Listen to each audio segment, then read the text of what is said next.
Okay, great. All right, so we're on air.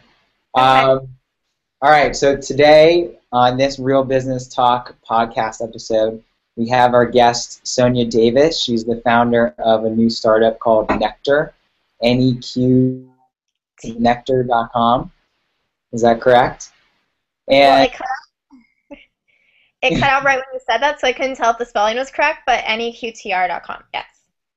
Neqtr. Okay, neqtr.com. We're going to talk a little bit about the business of creating a startup, especially a tech startup. I think a lot of people are interested in that, whether you've tried to do it yourself or whether you have the next great, brilliant app idea. She can give you some insights to it. And also about the dating app culture. I think there's a huge play on dating apps right now. There's tens and I guess hundreds of them really that are out there.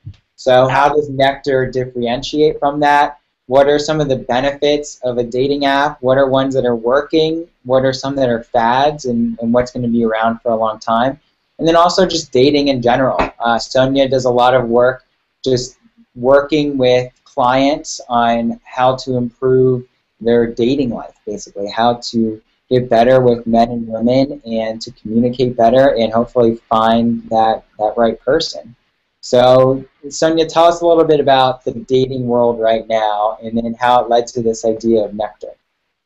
Okay, so the dating world right now, it is oversaturated with dating apps, and I'm not gonna deny that for 1 second. But the current models that are in place it's like this unfulfilling hookup model that is quite prevalent, and it's not something that, it's like everybody experiences that unfulfilling hookup at one point or another, but you get over it really fast, and especially as you get older, you're just like, do not want to do that anymore. And then there's always this booze focus for dates. It's like the go-to idea, and nobody can really think outside of that box. And on those booze-focused dates or dinners or anything like that, there's this tedious 20-question interview process that feels like it happens every time. It's like a job interview for dating every time you meet. It's the same questions. And then on top of that, you're like, well, who's going to pay? And it's just this like battle in your head, or who's going to set up that date. When you have the online dating experience, a lot of times you're going back and forth and people want to ask you novels about yourself, and it's like, is this person ever going to want to meet me in person? Like, what's the deal? Are they just like online? Are they too afraid to meet in person?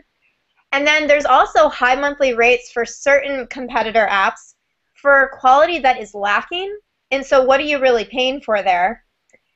And there's so many other things. A couple of the new apps that are coming out think it's the best way to connect you through your Facebook mutual friends, and that's also kind of tricky. Like an app like Tinder, right? Where they only connect you through Facebook.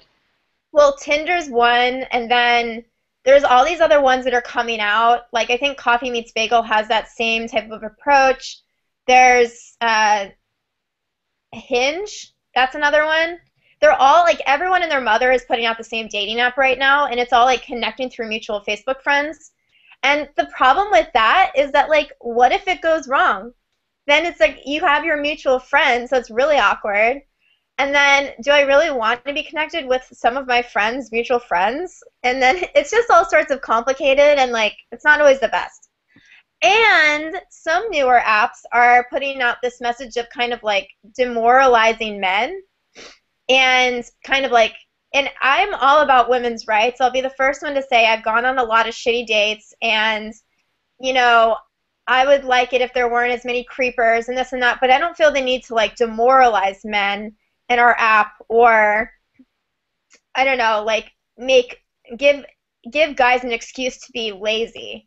And so some of these new apps are putting that out too. There's a handful of them. So those are some things that, but most of all, I don't like wasting time. And a lot of us millennials, we want things instantaneous. We want like instant gratification. We want to meet people, but we don't want to waste our time through all of those different things I mentioned. So Neqtr gives a great solution to that by kind of cutting through all that clutter. We're the quality dating app for younger people because we help connect people through So everybody has a cause that they resonate with and or interest that they resonate with, and we connect them. That's part of our algorithms. Connect them through cause preferences, and then we. But hold on. Before I want to hear about the differences, tell me about, we're talking a lot about the technology of dating, but tell me like how dating has really changed in general. I mean, we're saying, okay, a lot of it's taking place on that go grab a drink, right? Yeah. So before we even put technology into it, what are some core ideas that you're telling your dating clients on how to improve their dating life? In terms, like outside of Nectar, just in terms of what I tell people, or Like outside of technology, right? outside of technology. Before Okay. we even have to bring technology into it, Mhm. what are tips when you're actually talking to someone? If I run into someone at Starbucks right now, what should I be doing to try to, I guess, seduce them, get to know them, whatever you want to call it? Well, if you meet somebody at Starbucks and you decide you want to talk to them, first of all, you should make eye contact and smile. Those are two so simple things that people cannot do for the life of them. Like, they freeze up, they look the other way. It's just, and then being the girl in that equation, I feel sorry for those people. I'm like, oh, that's cute, but I want them to be brave and confident and talk to me. And if you do talk to them, listen. That's another thing. It's like make eye contact, smile, listen. Those things are so hard for the modern male or female, I'm not going to discriminate, to understand. Even if there's a lot of like background noise in this, listen to what they're saying. Like ask them leading questions. And I think meeting at Starbucks would be awesome. Like if you're in line and somebody started talking to me and like, how's your day going? Or, oh, what about that Frappuccino or whatever it is? Like that would be really cute. So you're saying really listening's the big part of it, and I pulled up a second ago. I want to pull it up again. I want to get your opinion on this. This article that I pulled off offline that basically was a scientific experiment. Uh-huh.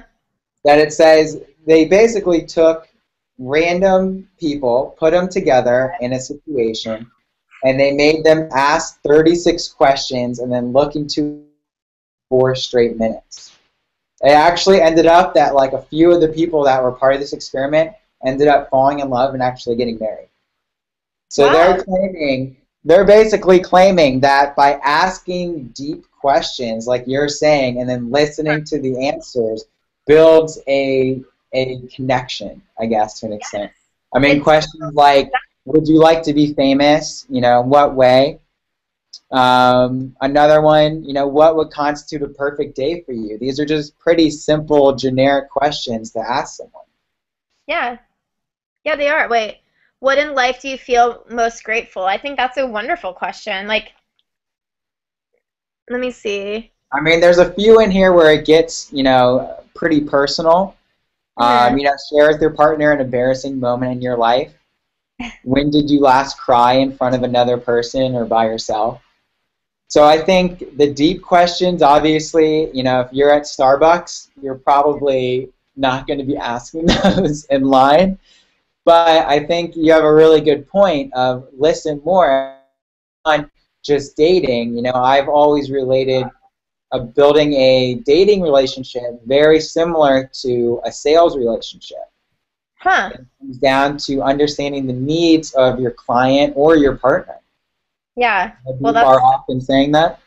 yeah. Yes, I mean, that's huge. Understanding the needs of your partner. Like, that is something that so many people don't understand, actually. And they don't think they necessarily need to because if they love the person, that's all that matters. But that's like such just like one piece. Because you really like, building that love and that trust, those needs need to be met. And the other person kind of needs to understand what your needs are and not what their projected needs for you are. So when you really listen, you really truly understand what your partner wants. I think that's so huge and so key. And I'm going to have to admit that I've had some relationships where people did not feel the need to do that, and they just go downhill fast. So listen, boys and girls, listen. Are you saying that listening trumps physical attraction? No, not exactly, because physical attraction leads to wanting to. Physical attraction is something you obviously notice first, right? Like if I was in a Starbucks, oh my God, if I was in a, my dog is like helping out with this interview. If I was in a Starbucks and a like super, somebody not my type, I won't make any descriptions, but somebody who wasn't my type came in, I would first notice that they weren't my type. However, for me, intelligence is huge. And, you know, having a good personality and everything. So, and being funny, that's also something that could trump physical attraction and make somebody more attractive. But would I date somebody that's completely not my type and extremely unattractive? Probably not, because the physical intimacy aspect might not be there as much. Okay, all right. But you're also saying that if he's not physically attractive, his personality could make up for it. Well, I've definitely met people where I wasn't initially super attracted to them, but after they opened their mouth or made some really funny jokes, or I realized they're super driven and they're inspiring, I became attracted to them. So it's definitely the whole package. But if they're extremely unattractive, in my opinion, and they're a total like schlump, like they don't put any effort into their style and they don't groom and they smell and all, it like just because they're intelligent, I'm not going to date them. Like that says so much insight about who they are as a person. So, you know, there's other factors that matter for sure. Yeah, I think grooming's a big one, right? I think that's one I notice all day. Yeah. Living in Venice, I see people in flip-flops and shorts, and they haven't taken a shower in half a year, so I can see that. So let's talk a little bit about the business of dating. You know, I think obviously there's companies like Match.com, they're worth billions of dollars now. So there's obviously a huge market for dating. So tell me a little bit about the actual market for online dating. Okay, hold on 1 second. I know, I'm sorry, my dog is needing to get out. So hold on. Can you please stop? All right. See, when you do interviews at home, you have to deal with the conflict of the dog. So I'm sorry, I apologize. So the industry of online dating was the question, right? Yeah, the business of online dating. The business of online dating. It's huge. It's gigantic. Millennials use online dating because it's at your fingertips. And, you know, there's a lot of this, I mean, Facebook, for example, it's like something that we check at least 20 times a day. So why wouldn't we use online dating sites as well? We're all about social, and, you know, it's not even as much of that face-to-face connection anymore. Why all the things that I said that are annoying about the current dating models come into play. So, yes, it's massive. It's $1 billion industry. And that's like a really good reason to be in it.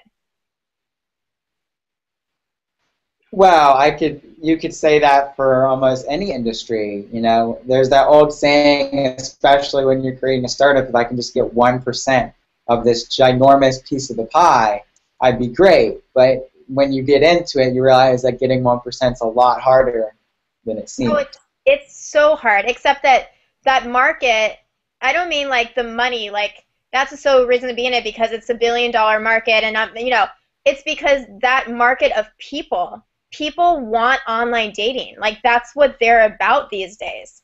And they're bouncing from app to app, always trying the next best thing because one thing isn't working. They're not falling. They're like finding partners maybe short term, or they're finding maybe like hookups, or they're finding a good time, or, you know, maybe some avenues work but then they want to try the next one. Like most of the people that I know have tried at least like 3 or 4 dating apps or sites, and they still haven't found that person. So there's like this serious like lack of quality for especially the younger generation, and they feel like they've wasted so much time. And a lot of people, like especially my age, this is kind of like another plug for Neqtr, but especially a lot of people my age, they're like, you know what, I've already done the bar scene, I've done this, and I just want to stay home and watch Netflix and like cook dinner and be with my dog. Like, do I have to go drag my ass out to the bar scene and do all of that? Like, for me, you know, I don't even drink, so I'm like, I don't want to go out to the bar and flirt with a bunch of drunk guys. Like, that's not my idea of a good time. But they want to find a place that's like a low-pressure planned date or something, and I'll talk about Neqtr a bit later, but they want quality, down to earth, and that's hard to find in the modern markets. But that's why people use online dating. Don't you feel that the accessibility, right? And I think it really kind of peaked with this Tinder app, where you're really on demand, right? You want to meet someone, you flip through as fast as possible all the people saying yes or no to them. And with all that we're bombarded with, don't you feel that this generation, right, the millennial, the people that are 35 and younger, are now almost the ADD generation, where we want immediate satisfaction right now, whether it's a partner to date or pizza being delivered. We want it at our fingertips whenever we want it. And don't you think that that has had ripple effects outside of the online dating world, where it's actually created effects in the real world, where now people are in relationships for a shorter term? Yeah, definitely. I mean, that's why even millennials more so are like multi-stream device users. So it's like you're watching TV on, even for me, I'm watching Hulu on one screen. I'm opening all these other screens. I'm using my phone for another thing and my tablet for a third thing. Like my mind is always like wheels are turning in all directions. And so, you know, that's Facebook. It's like you can see everything going on in somebody's life just by scrolling through a feed. And you don't need to pick up the phone or like snail mail somebody it's not like the long lag time anymore. It's quick.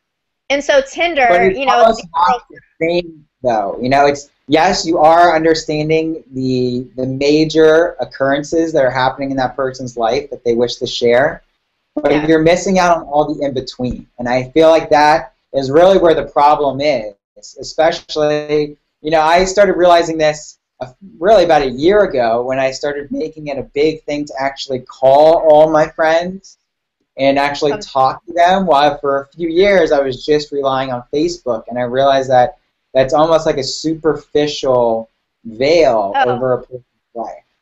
That is so true. I mean, honestly, like, people now, before they would pick up the phone and be like, hey, I'm getting married, or I'm having a baby. And now they just post it on Facebook. Look, everybody, I got engaged, to get the most awareness about their thing. But it's like, that's so impersonal. So you're losing some of those connections by not having like the face-to-face or picking up the phone, or and it feels less personal with some close friends. And it's really sad that that's kind of the way it is now. But that's why, you know, getting out there and having that face-to-face or is so crucial to actually keep a meaningful relationship with somebody. So I think that kind of leads into, you know, your idea with Neqtr and what you're trying to do, because I feel like that's really what you're trying to do, is connect people face-to-face in a neutral environment, but not just neutral, it's also geared towards charity events. So why don't you talk a little bit about what your idea and how it kind of came to fruition? Okay, so basically, exactly what you're saying. These planned dates are volunteer opportunities or charity events in the local community of, you know, each city where these people are living. So it could be like a beach cleanup, or going to a story tent helping underprivileged kids learn to read, or, you know, helping with a 5K for rescue animals. So it's really like a combination of things. Some of our like community partners are like Habitat for Humanity, this humane society, traveling stories. We're doing some things with Surfrider. So that's like, it's a low pressure planned date where all your focus isn't just on that one person having that interview, where it's just like, what did you do? What do you do for work? It's like the same, I told you, the same tedious questions over and over. Like, you can have those questions, but also be focusing on the task at hand. And then, let's say it's not a match, like you meet and it's like, I don't really feel anything with this person. Nobody wasted their time. And so that's like kind of the beautiful thing. It's like you still gave back to your community. You're still doing something good, and you still feel good that you made that move. So, and we kind of make that sexy. So it's all, that's kind of the basis of Neqtr. Why? If you want me to explain why we came up with this idea, I'm happy to do that as well. Sure. So, okay. So, my high-level answer of why Neqtr came into the way it is because I'm really passionate about giving back, and I love tech, and I'm really excited to like bridge that gap between the two.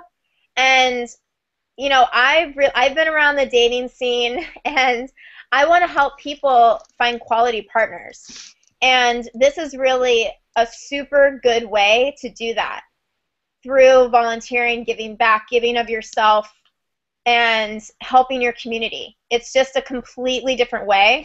And even if you decide, like, hey, this beach cleanup was really fun, let's grab some drinks afterwards, well, you still at least, like, met in a planned situation where you didn't have to think, like, oh, God, what's the first thing going to be? Is he going to pay? Is she going to? Like, you're so stressed out meeting that person first, face-to-face, you don't know what to expect. You kind of have an idea of what to expect. Like, you're like, at the end of the day, I know I'm going to pick up trash on a beach. I mean, I'm going to, like, I'll also meet with this person and, like, but I don't have to feel so stressed about all the other elements. Like, it really helps on a lot of those levels. So I guess the basis of Neqtr, right, is connecting two potential relationship candidates, and the median is this charitable event where they get to meet each other at the charitable event. Tell us a little more about how that process actually works, in the app itself. How am I meeting someone? Am I just choosing the charity event, or am I choosing the person first? Tell me a little bit more about that. I will break it down for you. So, basically, we kind of have that same Tinder model where we have the easy swiping, except that when you log in, so you can either connect through Facebook or you can do a manual login process. We have both options available, but in that login, you pick causes that you resonate with. So whether it be the environment or child literacy or human rights, rescue animals, anything along, you can pick 3 to 5 of these causes. And those are our main buckets. And those go into our matching algorithm. So some of the other points that go into the algorithm are like, age range, location, and then that goes into so you pick, which things you want out of that algorithm. Okay, so that all makes sense. These causes go into it too. So then in our feed, in the map, you can swipe left, right. We do the same type of thing with a picture with the causes too. Once you become a match with somebody, that's when you invite him, her to an event, and that's a planned date. And it's basically whoever does it first kind of thing. So whoever sees that and wants to, like, make the first move can invite that person to this date. In this list, a list appears, and it's like some of our community partners of events coming up in the next couple of weeks. So, and there's like 5 events that pop up. So you can pick which one works. So like, let's say a beach cleanup at Torrey Pines on January 28th, 5 to 8, whatever. That's not the right time, but just, so then the other person gets a chance to accept or change that date. And so if they accept it, then a chat box appears, and at the top there's some information about the date, and then they can talk back and forth in the chat box, and we encourage them to, talk about like where they're going to meet, like what time they'll get there, safety information for each other. If they want to talk, like bring up a novel at that point, point, okay, fine, that's on them. We're not gonna like tell people not to do that. But regardless, that first date is out of the way, and they have something they're looking forward to. They didn't even have to think about it really, except like, does this date work for me, or do I want to do that?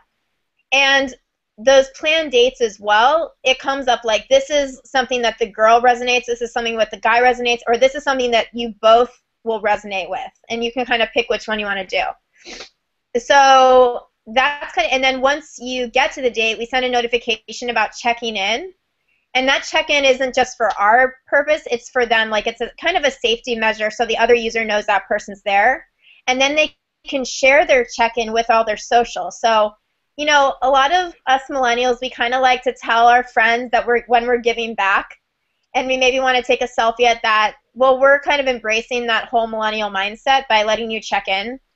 And then after that, you get to rate the date. So not just the event itself, but you also rate like your date with that person. And you can give us some information like they're a no-show, or they didn't really volunteer, they just stood around, and you can give us that feedback.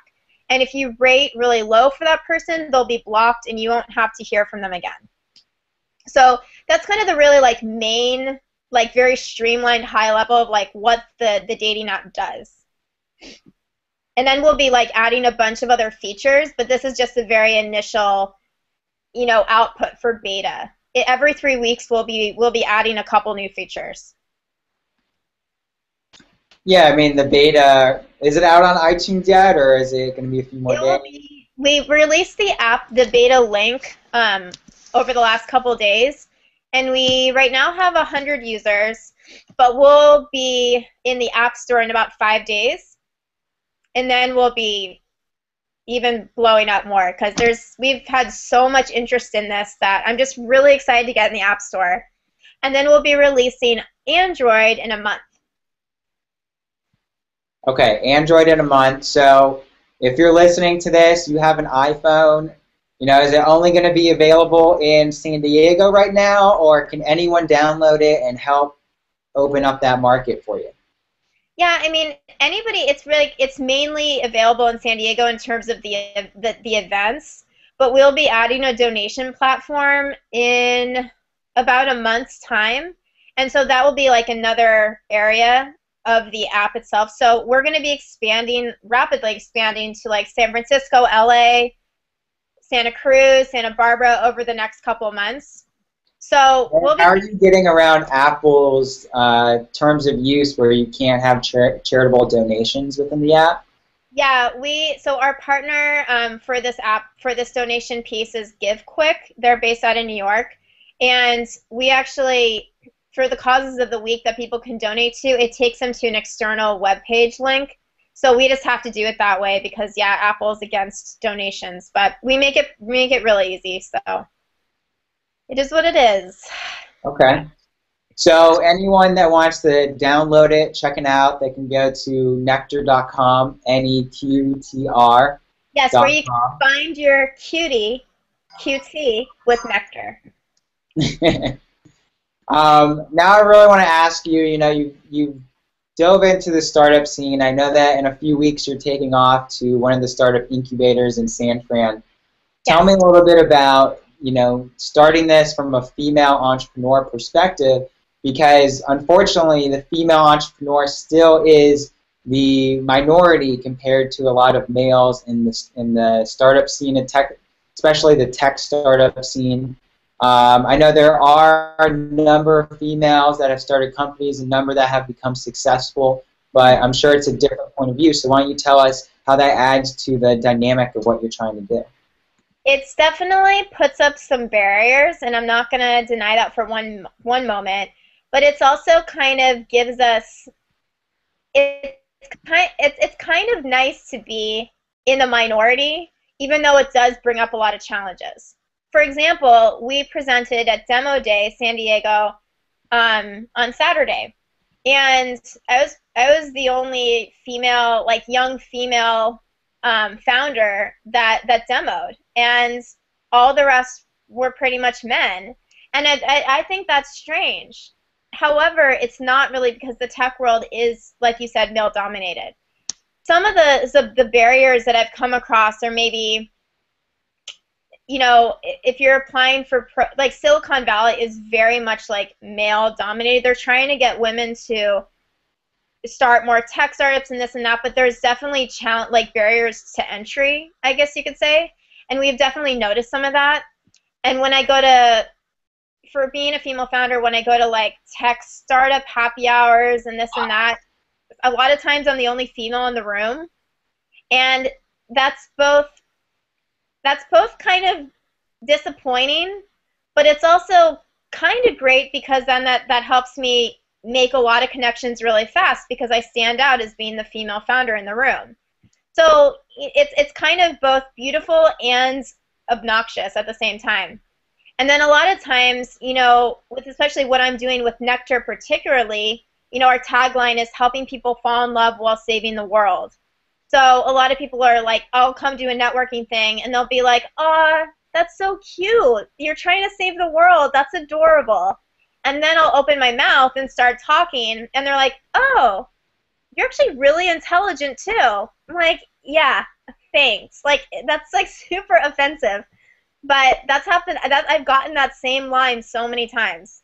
So I think a lot of people, they see like the girl founder and they're like, oh, that's adorable. She's trying to make it in the tech world. And then they're like, oh, wow, she actually has a lot of passion and drive and was able to form this team and put this app out in 8 months and like has all these people sticking their neck out. And so they just think that it's so much harder for us women. And you know, I'm here to show women like you can do it and you can be empowered. You just have to have the passion and drive to execute the whole thing. And you really have to change your life. Like you have to do a 180 to make these things happen, but it's so worth it. RealBusinessTalk.com, connecting expert talk with real business success that makes your network your net worth. The tools to succeed in real estate, in business, in your life. Join the talk. Receive the latest business talk. Subscribe now. RealBusinessTalk.com.